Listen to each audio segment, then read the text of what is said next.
네, 안녕하세요. 이머스트 연금 레터 에디터 정선미입니다. 근본 레터에서는 연금 투자에서 리밸런싱의 중요성에 대해서 이야기를 해보려고 합니다. 리밸런싱은 투자 성과를 좌우하는 핵심 요소 중 하나인데요.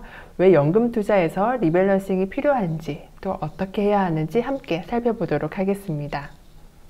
리밸런싱이라는 단어 들어보기는 했는데 정확히 뭔지 모르겠다는 분들이 많으세요.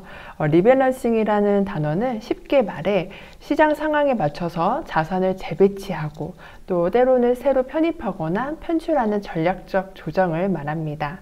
예를 들어 처음에는 주식 60%, 채권 40%로 시작을 했지만 주식이 많이 올라서 어느새 70%가 되는 경우가 있을 수 있겠죠. 이럴 때는 주식을 줄이고 채권이나 현금성 자산을 늘려서 균형을 맞출 수가 있습니다. 또는 에너지라던가 특정 산업이 반등할 기미가 보인다면 기존 산업을 일부 빼고 새롭게 편입하는 전략도 가능하겠죠. 이처럼 리밸런싱은 처음 설정한 포트폴리오를 시장 상황에 맞춰서 계속해서 다듬는 과정을 말합니다. 자산 간의 균형을 맞추는 건 기본이고 필요하다면 구성 자체를 바꿔서 안정성과 수익성을 함께 추구하는 핵심 전략을 말합니다. 그렇다면 리밸런싱은 왜 중요한 걸까요?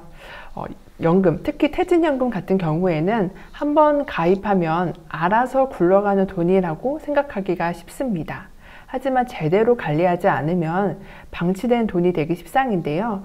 처음에는 주식, 채권 이렇게 비중을 잘 나눠서 자산을 배분을 했지만 시장 상황이 변하고 또 시간이 흐르면 어느새 비중이 한쪽으로 쏠리게 됩니다.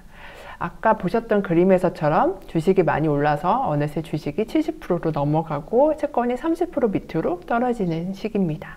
혹은 처음에는 IT 섹터 비중이 높았는데 이후에는 예를 들어 반도체 업황이 둔화돼서 주가가 크게 빠질 수도 있는 경우가 있을 수 있겠죠. 또는 금리가 올라서 성장주보다는 금리에 덜 민감한 산업들이 상대적으로 더 많은 성과를 보일 수도 있겠죠. 이럴 때는 기존의 섹터를 줄이고 방어적 자산이나 고배당 섹터를 편입하는 것이 필요할 수도 있습니다. 근데 만약 이럴 때 판단과 조정을 제때 하지 못한다면 어떻게 될까요? 그때 내 포트폴리오는 애초에 설계했던 방향에서 벗어나 리스크는 커지고 수익률은 불안정해질 가능성이 커집니다. 이처럼 시장 상황은 매년 바뀌게 되는데요. 이 그래프를 보시게 되시면 어떤 해에는 에너지가 가장 부진했지만 이후에는 가장 강해지기도 하고 그 다음 해에는 커뮤니케이션이 선두로 올라서는 등 시장에는 고정된 강자는 절대적으로 없습니다. 또 하나는 많은 국내 투자자분들이 관심 있어 했었던 2차전지, 타이거 2차전지 테마 ETF의 실제 수익률 그래프인데요. 2023년 상반기에는 이렇게 무섭게 치솟았지만 이후 급락과 조정을 반복하면서 결국 대부분의 수익을 반납을 한 모습을 보이고 있습니다. 이처럼 시장 상황 변화에 전혀 대응하지 못하고 포트폴리오를 그대로 둬서 기회를 놓치거나 리스크에 노출될 수밖에 없습니다. 그래서 리밸런싱은 시장 상황 변화에 맞춰서 내 자산을 다듬는 전략이자 장기적인 수익률과 안정성을 가져가기 위한 핵심 도구입니다. 또 한 가지 퇴직연금 같은 경우에는 대부분 DC, 즉 확정 기여형이라서 내가 선택한 상품이 곧 내 수익률이 되게 됩니다. 그런데 바쁜 일상 속에서 내 퇴직연금이 지금 어디에 얼마나 있는지 제대로 기억하거나 체크하시는 분들은 거의 없으세요. 나중에 한번 봐야지 하다가 미루시다가 막상 필요할 때 확인을 해보면 수익률은 기대 이하고 구성은 처음 선택했던 그대로인 경우가 정말 많습니다. 그래서 이럴 때 필요한 게 바로 리밸런싱입니다. 말씀드렸던 것처럼 리밸런싱은 단순히 비중만 조정하는 게 아니라 필요 없는 자산은 편출하고 새롭게 유망한 자산은 전략적으로 편입해서 내 퇴직연금이 현재 시장 상황에 맞춰서 잘 굴러가고 있는지 점검하고 조정하는 것을 말합니다. 그래서 리밸런싱은 특히 이런 분들에게 가장 중요합니다. 가입은 했는데 어디에 투자됐는지 잘 모르시는 분, 최근 시장이 많이 흔들렸는데 그냥 놔두고 있는 분, 또는 회사에서 한번 상품을 고른 이후 전혀 신경을 안 쓰신 분, 이 중에 하나라도 해당이 되신다면 리밸런싱은 더 이상 선택이 아닌 필수가 됩니다. 그렇다면 리밸런싱 효과에 대해서 데이터를 한 번 더 살펴보도록 하겠습니다. 많은 분들이 리밸런싱이 실제 수익률에 영향을 주는지 많이 좀 궁금해 하실 텐데요. 같은 자산, 같은 비중으로 시작을 했어도 시장 변화에 따라서 리밸런싱을 했는지 안 했는지에 따라서 결과는 완전히 달라질 수가 있습니다. 지금 보이시는 그림은 실제 저희 인모스트의 포트폴리오 중 하나를 예로 들어본 건데요. 저희는 다양한 글로벌 산업과 섹터를 분석해서 시장을 주도할 업종에 투자를 하는 EMP 포트폴리오를 운영을 하고 있습니다. 그리고 이 포트폴리오에 전략적인 리밸런싱을 했을 때 그리고 하지 않았을 때 차이는 매우 분명했는데요.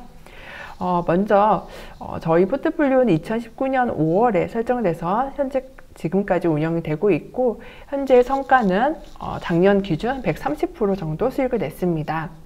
만약에 이 중 2021년 1월 시점의 자산을 그대로 유지를 했을 경우와 저희 기존대로 전략적인 리밸런싱을 했을 경우 이렇게 수익률을 비교를 해보면 리밸런싱 없이 단순히 포트폴리오를 보유해서 가져갈 경우 수익률은 마이너스 12%라는 손실을 얻게 되고 리밸런싱을 적용해서 포트폴리오를 운용을 할 경우 플러스 63%라는 수익을 얻게 됩니다. 같은 시장을 지나왔지만 하나는 손실을 보고 하나는 꾸준한 리밸런싱을 통해서 압도적인 성과를 냈습니다. 이처럼 연금은 더더욱 오랜 시간 투자되는 자산이기 때문에 이러한 리밸런싱 전략은 연금 투자의 핵심이라고 할 수가 있습니다. 많은 투자자분들이 시장을 예측하는 데 집중을 하시지만 사실 더 중요한 것은 불필요한 조정은 지양하면서도 큰 시장 흐름의 변화에 따라서 신중하고 전략적으로 대응하는 것이 중요합니다. 그리고 그 역할을 해주는 것이 바로 리밸런싱이라고 할 수가 있겠습니다. 그렇다면 리밸런싱은 어떻게 하면 될까요? 리밸런싱은 말씀드린 것처럼 시장 변화에 따라서 자산 구성을 점검하고 비중이 틀어졌다면 다시 조정해주는 작업을 말하는데요. 말로는 간단히 들리지만 막상 실천을 하려면 생각보다 쉽지는 않습니다. 아침에 출근하고 회의하고 저녁에 퇴근을 하다 보면 정신없이 바쁜 일상 속에서 딱히 시장 뉴스를 챙겨볼 여유도 없고 계좌를 들여다보는 것도 점점 미뤄지게 됩니다. 또 요즘 뭐가 뜨지? 지금 팔아도 되나? 지금 사도 되나? 금리가 너무 오르는 건 아닌가? 이런 걸 계속 공부하고 판단해야 한다면 사실상 바쁜 현대인들한테는 거의 불가능에 가까운 일이 됩니다. 그래서 혼자 하기보다는 전문가에게 맡겨야 하는 이유도 바로 여기에 있는데요. 리밸런싱은 한 번 해두는 것이 아니라 지속적으로 관리하는 것을 말합니다. 특히 연금처럼 오랜 시간 투자를 해야 되는 자산이라면 더욱더 정기적인 점검과 전략적인 대응이 필요하게 됩니다. 따라서 저희 인모스트는 시장 변화에 적용하고 대응하는 전략적 리밸런싱을 하고 있습니다. 데이터 기반의 분석과 전략적인 비중 조정을 통해 고객의 포트폴리오를 지속적으로 최적화하는 데 집중을 하고 있는데요. 그래서 저희 고객님들은 바쁜 일상 속에서 복잡한 시장 흐름을 매일 챙기지 않아도 전문가가 대신 체크해주고 조정해주는 시스템에 맡기기만 하면 됩니다. 이처럼 리밸런싱은 포트폴리오의 안정성과 수익성을 높이는 핵심 전략이지만 직장인분들이 혼자 하기에는 너무 버거운 일입니다. 그래서 저희와 같은 신뢰할 수 있는 전문가와 함께하는 리밸런싱 전략이 꼭 필요하다고 할 수 있겠습니다. 오늘은 연금과 같은 장기 투자에서 꼭 필요한 리밸런싱의 중요성에 대해서 함께 살펴봤는데요. 다음에도 더 유익하고 알찬 레터로 찾아오도록 하겠습니다. 감사합니다.